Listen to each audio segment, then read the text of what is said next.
I'm Mollie Chapman, business journalist at SlotBeats and CasinoBeats, and I'm joined here today by Thomas Rosander, CEO of Lookbox, and we're at the CasinoBeats Summit in Malta.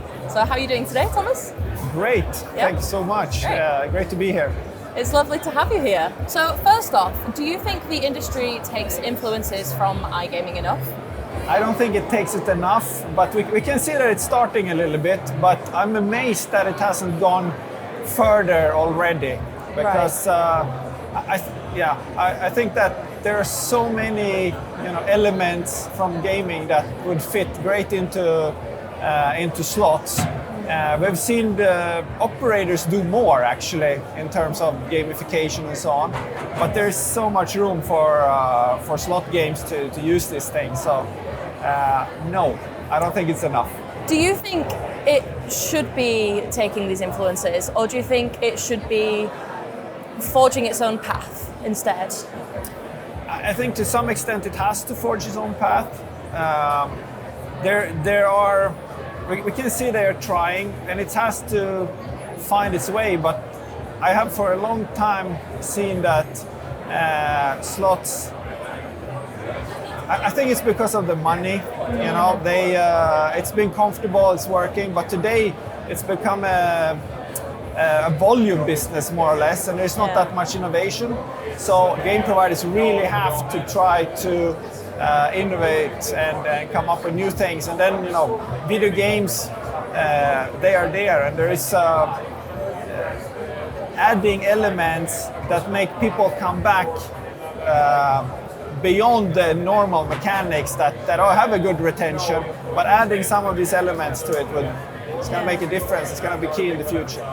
Yeah, so on that note, would it be fair to say that we're seeing a sort of convergence between video gaming and iGaming at the moment? Yes, and I think you have to, nobody can look away from that. And it's happening, it's not only in iGaming, it's happening everywhere. And there's a reason why Netflix and Apple and everybody have video games and starting to bring it in, because what is happening out there is like a unprecedented shift in how people consume entertainment, and video gaming is already one of the largest industries in the world. It's like 3 billion people are playing video games, and 70% of them are over 18. So they're potential real gamblers, and that makes a huge difference. And that's why these big companies are starting to do everything. They're starting to sponsor esports teams.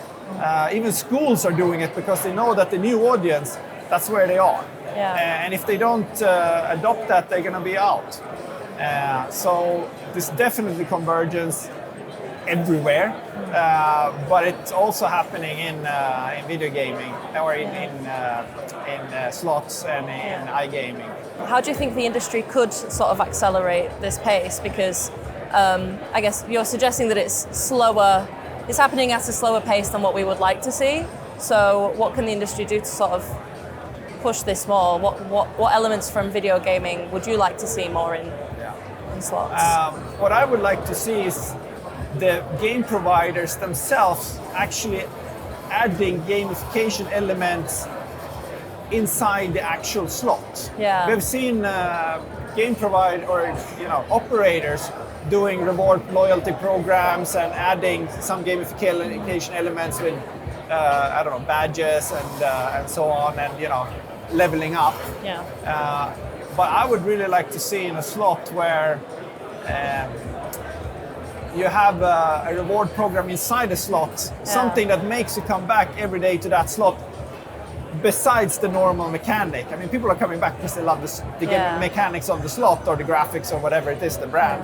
But adding something on top of that, from video gaming, that makes video gamers come back to a game. It's like a double up, and it's going to be extra retention on it. So some kind of loyalty program or retention mechanic in the slots. And something else that is a big trend right now, user-generated content.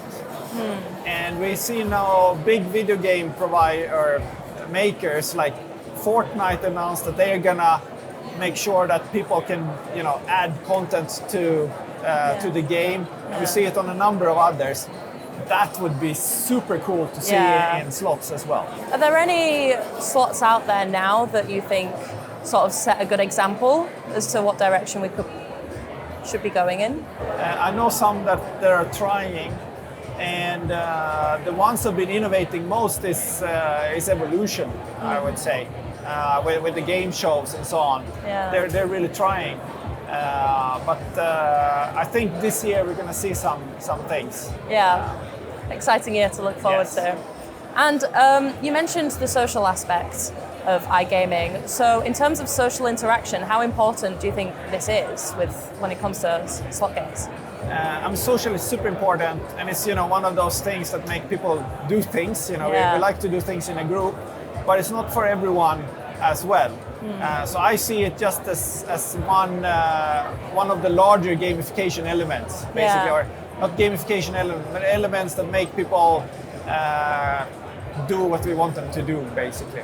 And it's if you look at video games, if you make that reference, there is a large part, especially if you go up in the ages. So if you look at the ages from above 40 and up,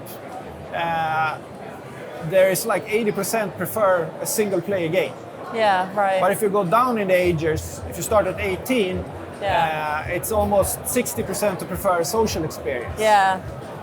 And I think those numbers are going to be valid for slots as well. I'm not sure anybody actually have done that research yet, but I think that speaks a lot. And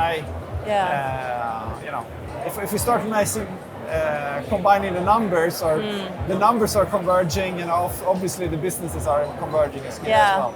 Why do you think we've failed to see strong narrative-based slot games? We've been too comfortable.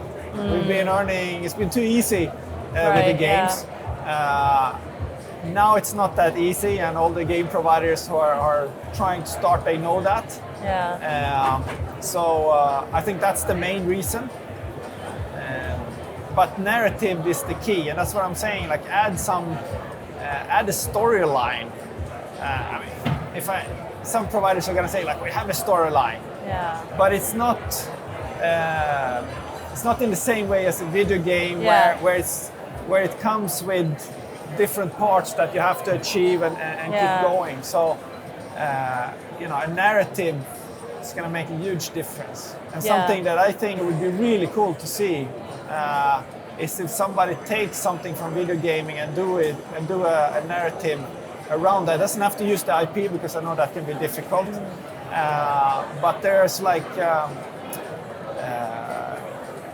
collectible card games. Like Magic, but do a version of that and do a slot on it. That would be incredible. I think it would work really well with the mechanics and as an experiment with adding more gaming elements into a slot as well. Yeah, like bringing more of a journey to the experience. Yeah. For Lookbox, besides being a casino, in terms of video gaming and iGaming, where does Lookbox stand? With Esports Betting, of course, we're right in the middle between iGaming and video gaming. And we're going to take that beyond esports, because we really think that is happening everywhere. And we're really trying to be in the forefront of that, both when it comes to games and other verticals as well. And that's what we're excited about, and that's why we're here. We're doing all the standard stuff as well, but the real reason is that we are trying to blend gaming, iGaming and video gaming for the new generation and present it to them in a way that nobody else had before. So that's what we're about. Sounds very exciting. Well, that's all the questions I have for you today, Thomas. Thank you for joining me. It's been a pleasure. Thank you very much.